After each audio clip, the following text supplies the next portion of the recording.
Okay, before we can get started looking at the databases and how they work, we have to have a sense of what we have to look for in those databases. So I'm going back to the research questions that are in this assignment. One of those questions is, which member of the robotics team has the most difficult struggle? And the other is, what specific obstacles make it difficult for these young men to work as a team? Now, we can certainly do a search just simply on the book itself, but most of what we are going to find are book reviews that aren't going to be terribly helpful to us. We're going to need to narrow down our search. In addition, not everything that we find has to be directly about the book, but one of the themes or one of the subjects of the book. If we look at the LibGuides for this particular book, we'll find that there is immigration is one of the topics.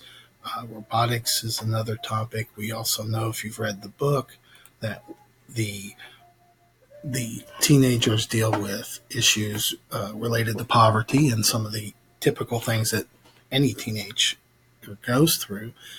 So I encourage you to think in those terms when we're looking for some of the materials that we need to find. On the databases page, you'll find obviously lots and lots and lots of these. There's a link to this on the Eastfield Library page. The database, I think, is the best for learning how to use databases, and oftentimes best for courses like this one is Academic Search Complete. There are others, Opposing Viewpoints, CQ Researcher, the JSTOR collection. All of these have some very fine articles that you can use. But I'm going to use this one so that we have a sense of kind of how most of them are going to work.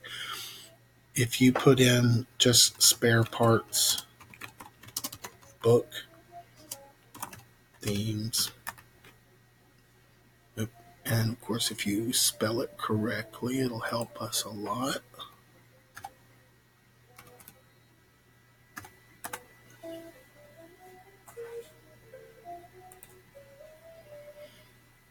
It gives us several things. Most of them are going to be about the book, if we find anything, but we're also going to find a number of other articles that probably have very little to do with that.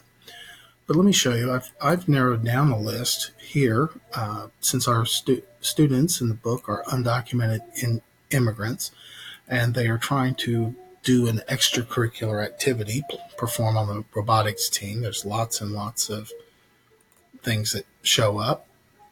I did a little search with that, and there's several. This is narrowed down to 26 articles because I also changed it to just give us magazine articles. So we have several of these, and we can click on anything that looks like it might be useful. But I'm going to click on this first one, Undocumented with College Dreams. And what that does is pull up another article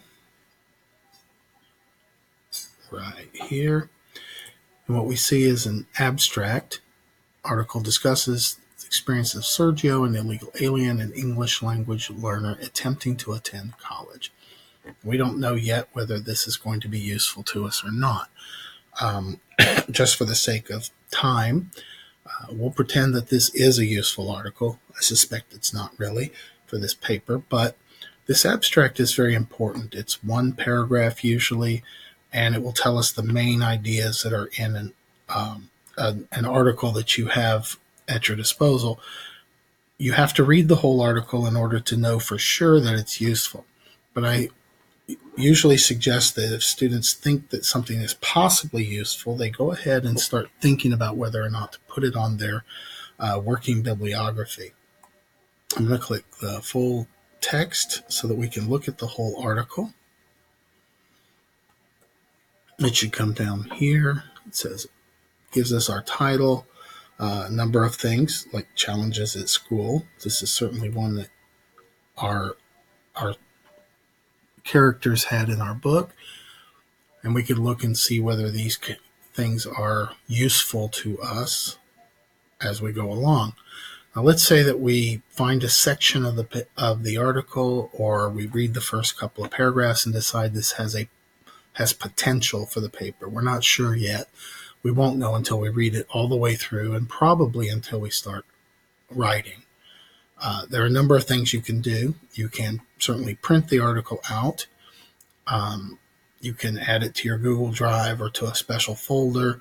You can save the article in usually a PDF form on your computer or your flash drive. I encourage students usually to email articles to themselves, and I'll show you how to do that in a moment. But let's say that we want to use it or think it's a possibility. You can click the button that says Cite, and hopefully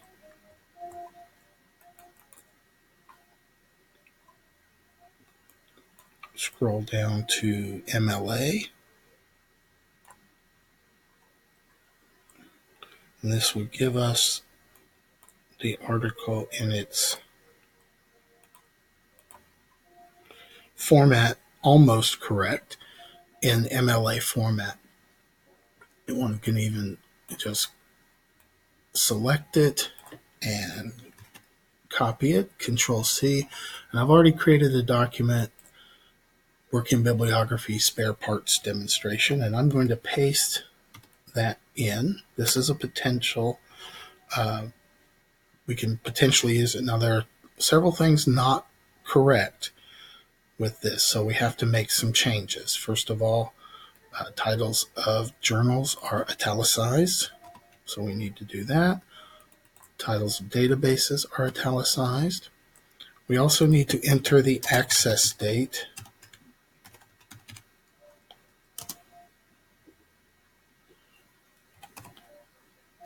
for the article. This is the day we find it in a period. And this is actually a little better if you, let's see if I do this right.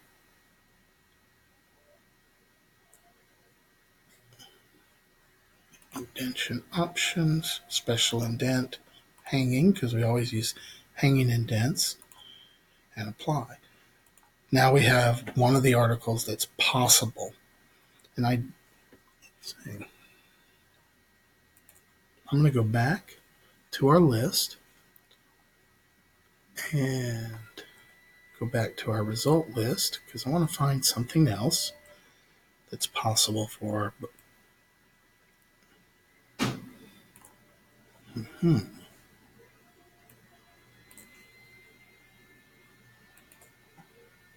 We'll try this one. That's not the one I wanted.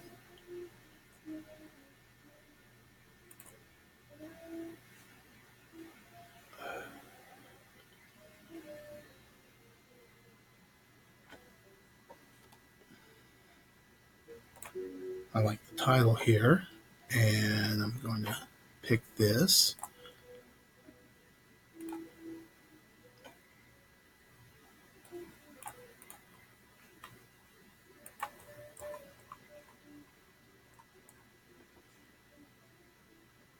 And my mouse doesn't want to cooperate.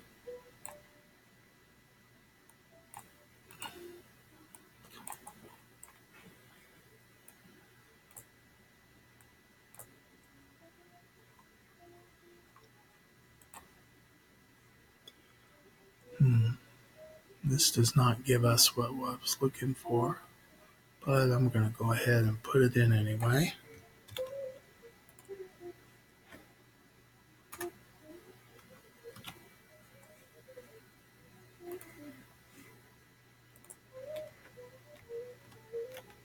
Okay.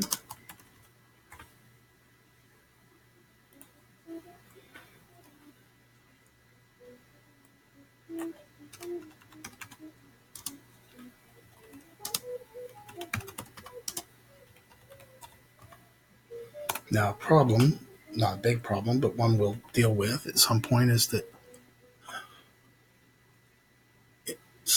sources are to appear in alphabetical order, so you can see that this should come before that, but we can fix that at another time. Okay, I'm going to look at another article.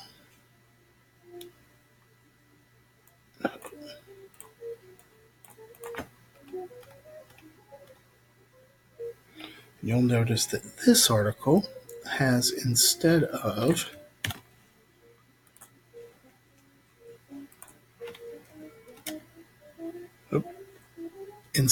having a long URL web address, it has what's called a digital object identifier. If you have an option for these, this is really very helpful to you. So I'm going to go ahead and put our access date.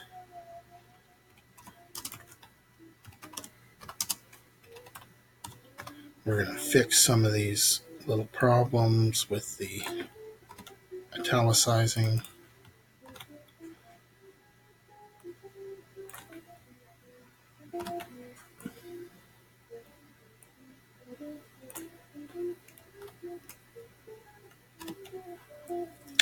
We'll go ahead and move this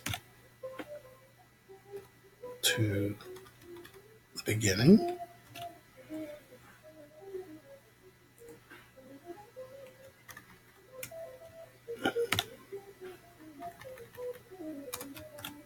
And now we have them all in the proper alphabetical order.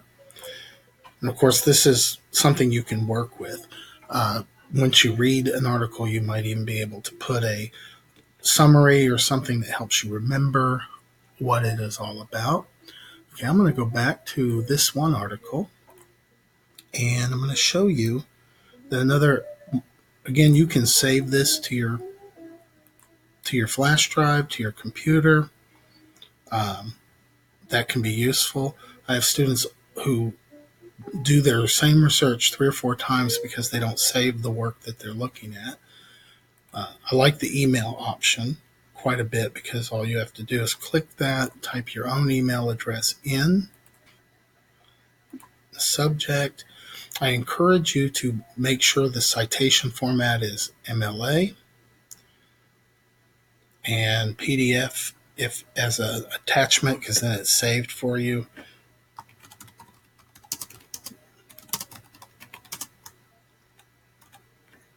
And then you just click send, and you are on your way. And you can go back to your results list and look at the next article that is of interest to you. Okay.